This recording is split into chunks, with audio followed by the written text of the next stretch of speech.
Uh, yeah. Yeah.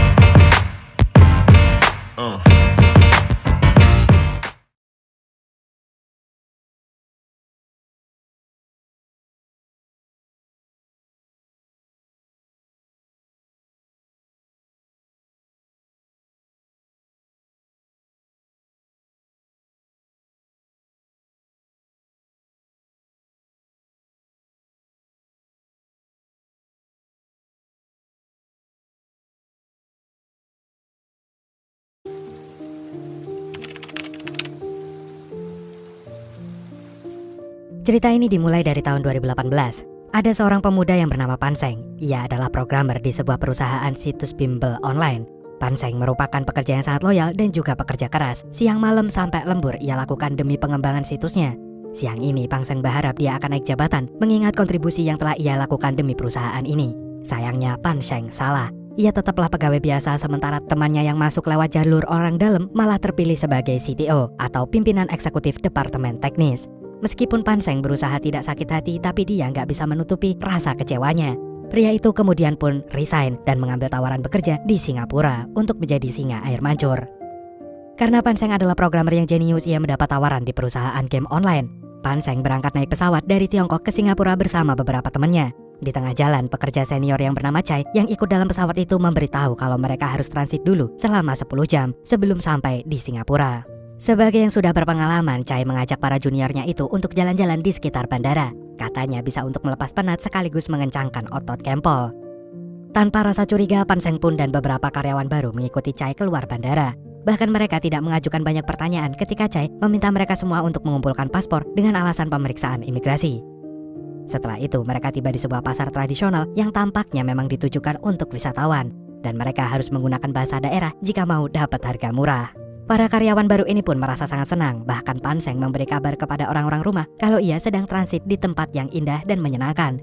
Padahal itu semua salah besar, karena lokasi ini ternyata hanyalah perangkap.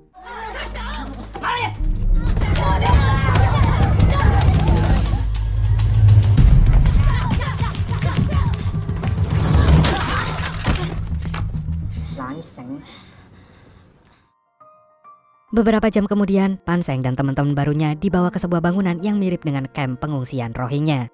Panseng tidak tahu di mana lokasi bangunan itu, yang jelas ini semua bukan pertanda baik. Sang manajer pun menyambut para karyawan baru itu dan mengenalkan dirinya yang bernama Lu. Tapi sambutan itu bukanlah sambutan yang menyenangkan. Panseng yang merasa diculik berusaha protes. Tapi anak buah Lu selalu menyiksa dan membuat Panseng gak bisa melawan.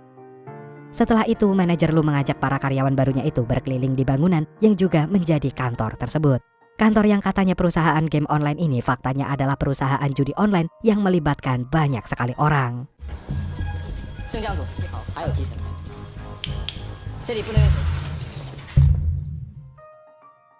Di bagian terakhir adalah host atau yang kita kenal sebagai bandar. Seluruh anggotanya adalah wanita-wanita yang sering muncul di explore Instagram saya.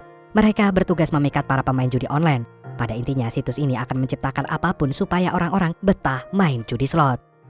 Setelah sesi perkenalan selesai, manajer Lu ngajakin para karyawan baru untuk makan siang. Di sini Panseng kembali mengajukan protes dan mengancam akan melaporkan mereka semua ke polisi atas tuduhan penculikan. Tapi lagi-lagi Chai lebih dulu melumpuhkan Panseng sampai pria itu gak bisa melawan.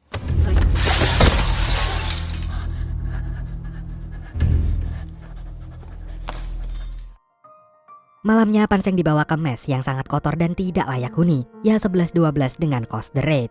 Para pekerja ini pun tidur di lantai, dan tak jarang mereka harus ikut menyaksikan salah satu teman mereka disiksa karena berusaha kabur atau melawan aturan. Semua pekerja tidak boleh menggunakan ponsel sehingga mereka benar-benar terputus dari dunia luar. Dan malam ini Panseng diberi kesempatan terakhir menggunakan ponselnya, hanya untuk memberi kabar kepada keluarga kalau ia udah sampai di Singapura dengan selamat. Setelah itu Panseng tidak bisa menyentuh ponselnya lagi, apalagi minta bantuan. Esoknya Panseng mulai bekerja, ia ditempatkan di divisi layanan pelanggan. Namun karena Panseng adalah programmer yang jenius dan ia pernah menamatkan Cocoki sebanyak 13 kali, Chai pun memberinya tugas khusus untuk mengurai data web. Awalnya Panseng menolak tugas tersebut dan membuat Chai kembali menyiksanya. Untungnya beberapa saat kemudian manajer Lu datang dan meminta Chai menjauh. Manajer Lu lantas menyuruh Panseng dengan perintah yang sama, tapi dengan kalimat perintah yang jauh lebih halus. barulah Panseng melaksanakan perintah itu. Setelah manajer Lu pergi dan tidak ada yang mengawasi Panseng, diam-diam pria itu menulis permintaan tolong di secari kertas kecil. Panseng kemudian membawa kertas kecil itu ke toilet dan berharap bisa kabur lewat jendela. Sayangnya sial sekali karena tempat ini benar-benar tertutup rapat. Tidak ada celah untuk kabur bagi siapapun yang telah terperangkap di sini. Alih-alih bisa kabur, Panseng justru malah terjatuh. Ibarat pepatah, udah jantung malah tertimpa urinoir.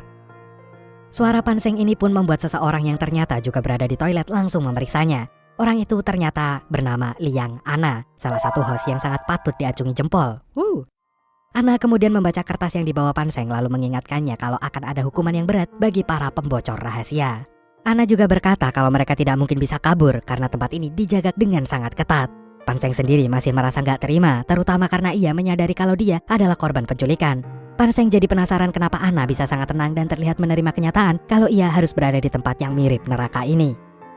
Ana pun kemudian menceritakan kisahnya yang dulunya adalah seorang model. Ana difitnah menjadi model situs judi online, padahal itu berupa fotonya yang diedit tanpa izin. Sayangnya seluruh brand yang menggunakan foto Ana langsung menarik merek mereka dan menuntut ganti rugi ke agensi. Sehingga Ana harus dipecat karena dianggap mencoreng nama baik brand maupun agensinya sendiri. Setelah itu Ana mendapat tawaran menjadi model majalah yang ternyata adalah majalah Plus Plus. Ana otomatis menolaknya karena dia masih punya harga diri dan sedang menunaikan ibadah puasa beduk. Namun kurang ajarnya, staf majalah itu justru menghina Ana di depan umum dan membuat Ana sangat malu. Untungnya seorang wanita yang sedang lewat membela Ana. Wanita itu bernama Shuang. Meskipun baru pertama kali bertemu, Shuang langsung menyelamatkan Ana dan berkata bahwa Ana adalah temannya. Ia juga bersedia mengganti kerugian Ana yang menolak pekerjaan itu. Dan beberapa saat kemudian Ana pun dipertemukan dengan Chai. Ia modusnya memang sama persis dengan tawaran pekerjaan kepada Panseng, yaitu bekerja di perusahaan game online di Singapura. Usai bertemu dengan Shuang dan Chai, Ana semakin percaya diri dan berharap bisa bergabung dalam perusahaan itu. Tapi sebelum Shuang dan Ana berpisah, Shuang tidak menjanjikan apapun kepada Ana karena tahun ini katanya tidak ada lowongan. Untuk itu Ana pun memohon kepada Shuang supaya dirinya bisa lolos lewat jalur rekomendasi. Akhirnya Ana pun diterima di perusahaan itu dan ia diberangkatkan dari Tiongkok bersama beberapa perempuan lain. Perjalanan itu ditempuh melalui jalur darat, bahkan harus melewati perbatasan antar negara seperti jalur imigran gelap. Ana tidak berani protes karena nyatanya semua teman barunya juga menjalani prosedur yang sama. Begitu sampai di lokasi kantornya yang terletak di tengah hutan, Ana dan teman-temannya diberi penjelasan bahwa mereka akan menjadi host yang melayani para pemain slot online. Setiap shift mereka adalah 6 jam dan selama itu mereka dilarang menggunakan ponsel. Manajer Lu berjanji akan meluangkan para host jika masing-masing dari mereka bisa memenuhi target penjualan sebesar $5 juta atau sekitar 78,9 miliar rupiah. Saking ketatnya pengawasan di tempat ini, Ana sampai sulit mendapatkan izin sakit kalau sedang waktunya bekerja. Tapi siang ini Ana sudah tidak bisa menahan rasa sakitnya sehingga ia pun meninggalkan tempatnya begitu aja ketika Chai datang. Ana kemudian pergi ke toilet sampai ia bertemu dengan Panseng. Setelah mendengar cerita Ana, Panseng pun punya ide untuk membantunya keluar dari tempat itu. Asalkan Ana nanti akan minta pertolongan kepada pihak berwajib untuk mengeluarkan mereka semua dari miniatur neraka tersebut. Usai mendengar penawaran Panseng, Ana merasa dilema. Ia semakin bingung ketika tahu-tahu pintu toilet digedor oleh Chai. Sebelum menjawab tawaran Panseng, Ana lebih dulu menyuruh pria itu bersembunyi supaya tidak ketahuan. Ia juga mengaku sedang datang bulan supaya Chai pergi dan tidak menerobos masuk. Beberapa saat kemudian Ana pun keluar dari toilet dan Chai langsung memukulnya. Ana seketika ketakutan tapi Chai menyaratnya menjauh dari CCTV karena ternyata dia memberikan pembalut Cham Body Fit untuk Ana. Dari awal Chai memang menyukai Ana, tapi dia tidak bisa leluasa mengungkapkan perasaannya maupun melindungi Ana karena nanti Ana akan jadi sasaran kemarahan bosnya. Sialnya ketika Chai berbicara dengan Ana, Chai mendengar suara air mengalir dari toilet. Ia pun lantas memeriksanya. Sementara itu di saat yang bersamaan, Panseng masih bersembunyi di dalam toilet dan kesulitan membuang kertas kecil yang ia bawa. Berhubung ia mendengar kalau ada seseorang masuk ke toilet, Panseng pun terpaksa menelan kertas itu dan ia berhasil lolos tepat waktu. Esoknya Ana dan Panseng memutuskan bekerja sama. Kerjasama itu diawali dari Panseng yang berada di divisi layanan pelanggan untuk mengiklankan situs slotnya ke berbagai web di internet. Sasaran kali ini jatuh pada sekelompok anak kuliahan pembuat subtitle seperti Lebah Ganteng dan Pain Akatsuki. Panseng mengirimkan pengajuan iklan dengan biaya 3.000 yuan atau sekitar 6,5 juta rupiah. Awalnya anak-anak ini merasa bimbang hingga mereka menyadari kalau sebentar lagi mereka harus lulus kuliah, yang itu berarti mereka butuh uang sendiri. Akhirnya dengan pertimbangan itulah mereka menerima iklan slot ini dan ia meminta Tian, sang pimpinan kelompok untuk menghubungi pengiklan. Setelah itu Tian menyatakan bersedia menerima iklan tersebut dan iseng-iseng dia mencoba permainannya.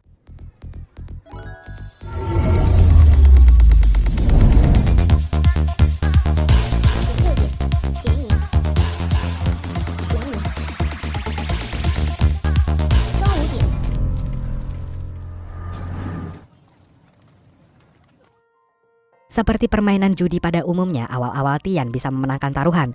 Setelah itu, Tian kalah sesekali, tapi setiap dia meningkatkan uang taruhannya, maka ia juga bisa menang. Sehingga esok harinya Tian punya kesimpulan kalau permainan judi online ini memiliki pola yang bisa ia taklukkan. Esoknya Tian berniat membeli alat musik untuk kado pacarnya yang bernama Songyu. Sayangnya harga alat musik itu sangat mahal, jadi Tian punya ide untuk main judi aja dengan taruhan tinggi supaya ia bisa memenangkan taruhan. Selama ini Tian percaya kalau semakin tinggi taruhan ia pasti menang. Padahal cara kerjanya gak begitu. Tian yang terlanjur mempertaruhkan semuanya malah kalah telak. Dan tentu saja bandar yang menang.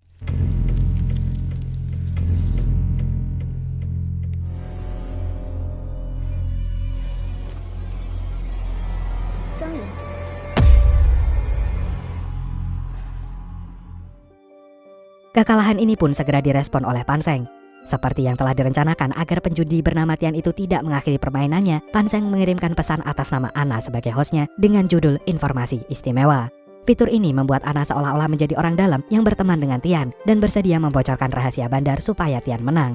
Dan tanpa pikir panjang Tian menyambut umpan itu. Karena bagaimanapun juga dia harus memenangkan taruhan supaya uangnya bisa kembali. Keesokan harinya Tian pun memberikan kado itu untuk Songyu. Tentu saja Songyu merasa senang dan supaya Songyu gak curiga, Tian berkata kalau uang untuk membeli alat musik ini berasal dari gaji magangnya selama 3 bulan di call center Shopee. Di saat Tian lagi ngobrol dengan Songyu, tiba-tiba ia mendapat pesan informasi istimewa. Berhubung Tian sudah percaya informasi itu, ia ingin segera membuka pesannya. Sialnya ponselnya lowbat dan tanpa bisa ditahan Tian langsung mencari powerbank. Diam-diam Songyu menyadari kalau tingkah Tian sedikit berbeda dari biasanya. Sangat jarang pacarnya ini tidak membawa powerbank Miniso. Pada hari berikutnya pesan dari informasi istimewa itu datang lagi. Tapi kali ini ia berhasil menarik perhatian Tian karena membicarakan hobinya alias sepak bola. Seperti biasa informasi istimewa membocorkan kemenangan pertandingan tersebut dan menyuruh Tian untuk memasang taruhan di sana lagi. Tian pun lantas mencari uang kesana kemari untuk memasang taruhan itu. Ia meminta gaji magangnya dibayar di muka dengan alasan ada urusan darurat.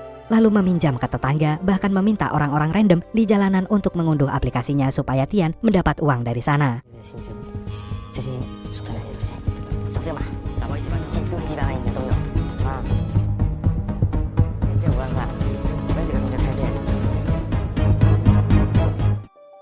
Puncaknya adalah ketika rumah Tian tiba-tiba didatangi oleh debt collector. Gara-gara mereka, orang tua Tian jadi tahu kalau Tian telah menggadaikan rumahnya demi permainan Paman Zeus. Dan untuk menebusnya, para debt collector ini menjual beberapa kantong darah milik Tian tanpa mempertimbangkan kesehatannya, yang membuat Tian hampir aja jatuh sakit. Tentu aja sebagai orang tua, ayahnya Tian merasa tak tega dan akhirnya menebus rumahnya supaya para debt collector itu segera pergi. Sementara itu sebagai hukumannya, ayah Tian menyimpan ponsel putranya tersebut dan menggantinya dengan HP jadul yang ada game Bounce dan juga Snake. Hal itu membuat Tian langsung marah, kemudian menggadaikan mobil Fordnya seharga 656,8 juta. Di sisi lain, ibu Tian menemukan kartu kredit Tian yang semuanya telah mencapai limit dan itu pun tanpa penggunaan yang jelas. Malamnya Tian pun nobar bersama Songyu di sebuah kafe. Karena Tian sudah dapat uang dari hasil menggadaikan mobil, ia pun merasa sangat percaya diri dan meminta Songyu untuk memasang taruhan sama persis seperti yang disarankan host Ana melalui informasi istimewa. Songyu pun terlihat tak masalah lalu menuruti permintaan Tian. Dan pertandingan pun dimulai. Dan ajaibnya prediksi dari host Ana tidak ada yang meleset. Tian sudah sangat senang karena ia berpikir bisa menang besar malam ini. Padahal ternyata tidak. Rupanya Songyu membatalkan taruhannya dan itu membuat Tian marah besar lalu mengulti ceweknya di kafe tersebut.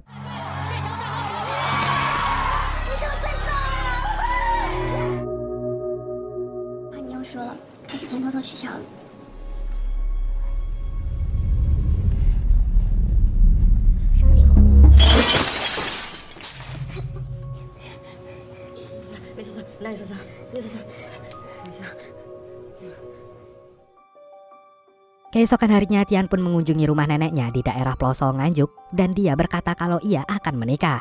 Neneknya pun merasa sangat senang dan memberikan tabungan yang ternyata khusus ia kumpulkan untuk pernikahan sang cucu tersebut. Tapi ternyata hal itu nggak cukup bagi Tian si cowok serakah. karena ketika ia melihat gelang giok neneknya, Tian pun tergiur untuk mengambilnya. Meskipun ia mencuri gelang itu, tapi dalam hati Tian merasa dilema karena gelang itu ada kodamnya. Ia merasa nggak tenang sehingga ia pun berjanji akan memenangkan taruhan supaya bisa mengembalikan semua uang yang telah ia gunakan. Tapi seluruh uang yang telah ia kumpulkan tak akan ada artinya kalau Tian tidak mendapatkan ponselnya lagi. Ia pun memaksa ibunya untuk mengembalikan ponselnya. Ia bahkan mengancam sang ibu sehingga ibunya mau nggak mau harus bilang kalau ponselnya ada di dalam brankas. Setelah Tian berhasil mendapatkan HP-nya, ia pun segera menghubungi host Anna yang seketika direspon oleh Pan Sheng. Di kantornya, manajer Lu berupaya memainkan emosi Tian dengan berkata kalau ia tak perlu serakah jika tidak bisa membayar. Tapi karena Tian sudah kecanduan, ia tak mungkin mundur begitu aja. Sehingga Pan Sheng pun mengarahkan Tian untuk memasukkan uangnya ke dalam investasi kripto. Saat ini posisi Tian adalah bersembunyi di studio, tempat ia dan teman-temannya berkumpul membuat subtitle. Ia juga telah menggadaikan studio tersebut dan mengabaikan peringatan teman-temannya. Tian rupanya sudah percaya 100% dengan host Anna dan memasukkan uangnya ke kripto sebesar 8 juta dolar atau sekitar 126 miliar rupiah yang jika dipakai untuk memborong takjil, Tian akan dimusuhi semua orang yang sedang puasa di dunia ini. Begitu uang itu masuk ke situs Pan Sheng, manajer Lu langsung memerintahkan anak buahnya yang tersebar di Tiongkok untuk melakukan penarikan. Mereka harus melakukannya dengan cepat sebelum uang itu dibekukan. Sementara itu di sisi lain polisi telah mencurigai kiriman uang ini. Namun mereka tak punya petunjuk sama sekali, apalagi tindakan sindikat ini sangat masif dan berskala nasional. Jadi polisi nggak mungkin meringkusnya saat ini juga. Sedangkan nasib Tian semakin mengkhawatirkan. Beberapa saat setelah melakukan transfer, host Anna langsung memblokir nomornya yang membuat Tian menyadari kalau dirinya baru aja ditipu. Hal itu membuat Tian sangat-sangat menyesal, apalagi orang tua dan pacarnya saat ini sedang mencarinya dan menyebabkan Tian merasa sangat malu dan memutuskan untuk COD mandiri dengan malaikat. Ironisnya kesedihan Tian ini tidak ada artinya bagi manajer Lu dan anak buahnya. Mereka baru aja meraup keuntungan sebesar 60 juta dolar atau sekitar 947 miliar rupiah berkat kerjasama Anna dan juga Pan Sheng. Mereka langsung mengadakan perayaan besar-besaran.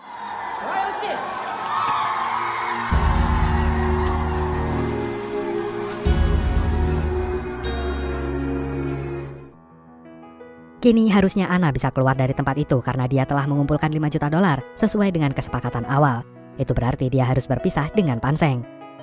Tapi ternyata manajer Lu mengingkari janjinya. Ia justru menahan Anna di tempat itu atau ia akan menikahi Anna dan resign bersama-sama. Anna tentu saja menolak karena itu menyalahi perjanjian. Sialnya penolakan Anna ini membuat manajer Lu marah dan hampir aja menyiksanya. Untungnya Pan Sheng mendatangi kantor manajer Lu dan beralasan ingin bicara padanya, sehingga manajer Lu pun membiarkan Anna pergi saat itu juga. Sementara Anna batal dianiaya, Pan Sheng sekarang membuat program keamanan baru untuk bosnya. Ia berencana mengunci semua data milik mereka dan hanya manajer Lu aja yang bisa membukanya. Seandainya ada orang lain yang berusaha membobolnya dan gagal memasukkan kata sandi sebanyak 3 kali, maka seluruh data akan terformat secara otomatis. Selain itu, Pan Sheng juga membuat program AI yang memungkinkan mereka bisa mempromosikan situsnya dengan lebih efisien. Pan Sheng juga menyarankan manajer Lu untuk membebaskan para karyawan layanan pelanggan karena bisa mengurangi pengeluaran dari keuntungan yang mereka dapatkan. Berkat sarannya ini, Pan Sheng langsung naik pangkat menjadi pimpinan divisi teknis dan juga keamanan. Ia juga pindah tempat tidur dari gudang ke sebuah asrama yang jauh-jauh lebih layak. Meskipun sekarang Pan Sheng sudah mendapatkan hidup yang lebih nyaman, tapi dia tidak lupa untuk berusaha keluar dari tempat seperti neraka tersebut.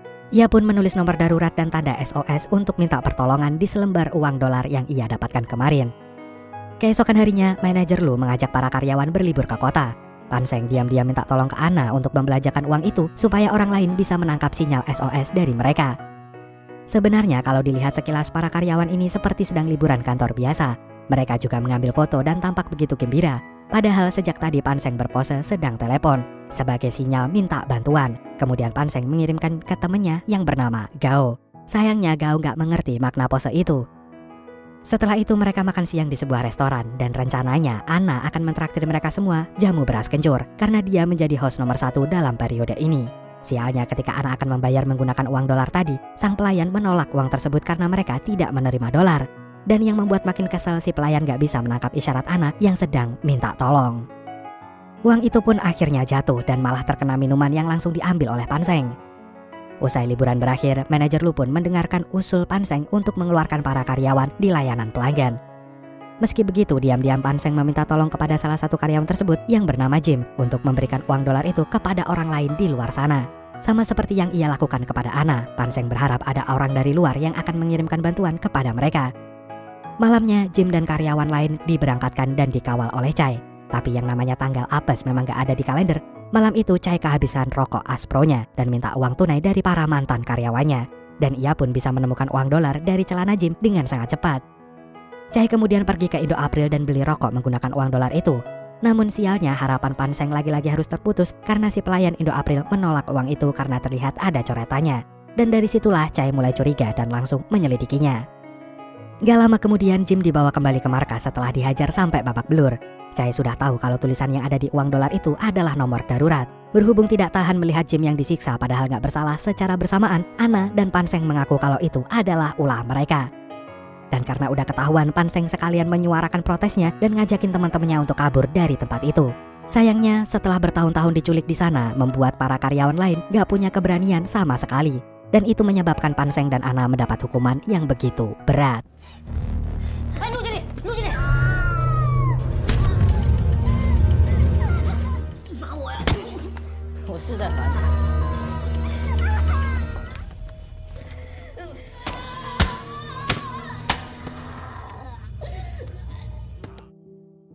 Ana kemudian dibawa pergi, tapi dia berpikir nekat dengan melompat dari mobil. Ana lantas kabur dan menghilang dengan cepat. Perempuan itu berlari sampai jauh hingga menemukan kantor polisi. Ia kemudian melapor bahwa dirinya telah diculik. Tapi para polisi ini ternyata masih menjadi bagian dari sindikat manajer Lu, sehingga mereka justru melaporkan keberadaan Ana kepada Chai. Akhirnya Chai membawa Ana ke pelabuhan, seolah-olah Chai menghabisi Ana karena ia hampir membocorkan rahasianya ke orang lain. Namun tanpa diduga Chai justru menyelamatkan Ana dan mengembalikan paspornya. Ia bahkan meminjamkan jaket Erigonya supaya Ana tidak kedinginan dan menyuruhnya pergi dengan hati-hati. Esok paginya Ana sudah sampai di kota dan melalui kantor imigrasi untuk bisa pulang ke rumah. Beberapa saat kemudian Ana pun tiba di rumahnya, tapi rupanya bukan cuma sang ibu yang ia temui, namun juga polisi.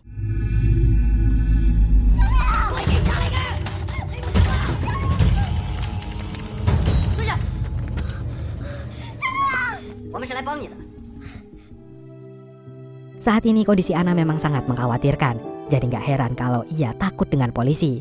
Ana kemudian diajak bertemu dengan Zhao, polisi yang sedang mengusut kasus penipuan online ini. Sebelumnya Zhao telah bertemu dengan Song Yu karena kasus yang melilit Tian. Melalui kontribusi Song Yu, Zhao berhasil menemukan Ana dan sekarang minta bantuan Ana untuk meringkus sindikat tersebut. Zhao juga mengajak Ana ke rumah sakit untuk menyaksikan Tian, si beban keluarga yang masih koma di rumah sakit. Tadinya Ana masih merasa ketakutan dan bingung, tapi setelah Zhao menanyakan tentang Panseng, Ana pun baru ingat kalau ia harus membantu penyelidikan polisi. Dan dalam waktu singkat polisi pun membentuk tim khusus untuk meringkus sindikat penipuan yang sangat sistematis ini. Pihak kepolisian mengirimkan pasukannya ke TKP dan melakukan penyelidikan hingga menemukan sosok tersangka manajer Lu dan tangan kanannya yang bernama Chai.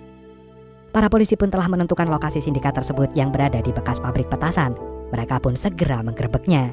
Sayangnya mereka tidak menemukan apapun alias manajer Lu sudah selangkah lebih maju untuk menyelamatkan anak buahnya. Malamnya Zhao bersama rekan-rekan kerjanya kembali melakukan pemeriksaan. Namun sayang karena para polisi telah melakukan penangkapan sebelumnya, hal ini mengundang kemarahan untuk warga lokal dan mereka pun diusir secara brutal.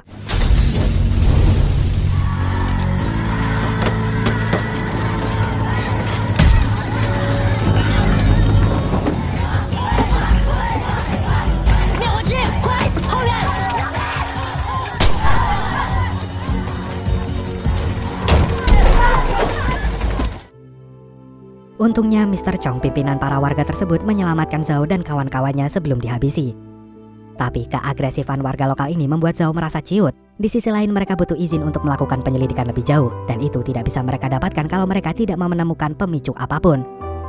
Akhirnya Zhao pun memutuskan untuk pulang ke Tiongkok. Dan bertepatan dengan saat itu, Zhao mendapat pesan dari seseorang yang bernama Gao yang merupakan teman lama Panseng, yang menyatakan kalau Panseng sedang membutuhkan pertolongan. Detik itu juga Zhao langsung kembali mengadakan rapat darurat bersama rekan kerjanya.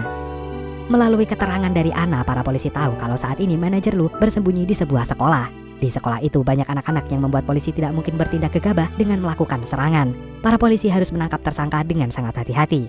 Untuk itu Zhao mengirim pesan kepada Panseng lewat makanan kiriman. Zhao pun menyuruh Panseng untuk membuat alarm kebakaran berbunyi sehingga pihak luar punya alasan untuk memasuki kawasan tersebut. Panseng lantas membakar shuttlecock milik Anthony Ginting dan alarm kebakaran pun langsung berbunyi.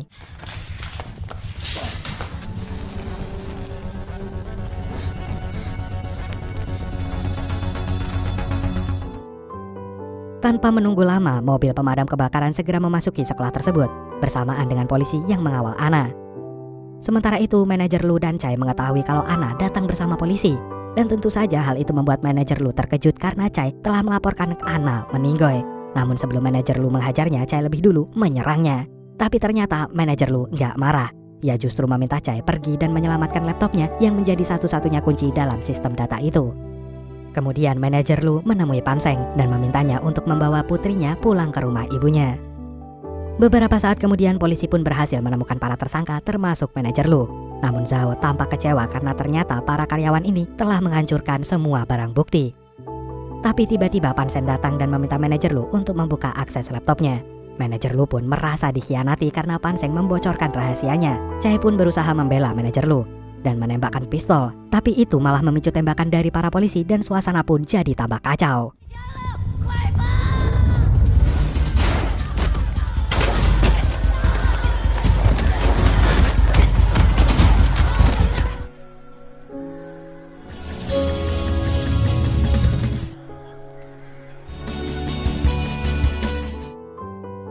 Akhirnya manajer Lu dan anak buahnya pun ditangkap, termasuk Pan Seng. Tapi karena Pan Seng telah membantu pemeriksaan polisi, Zhao pun menawarkan bantuan kepada Pan Seng.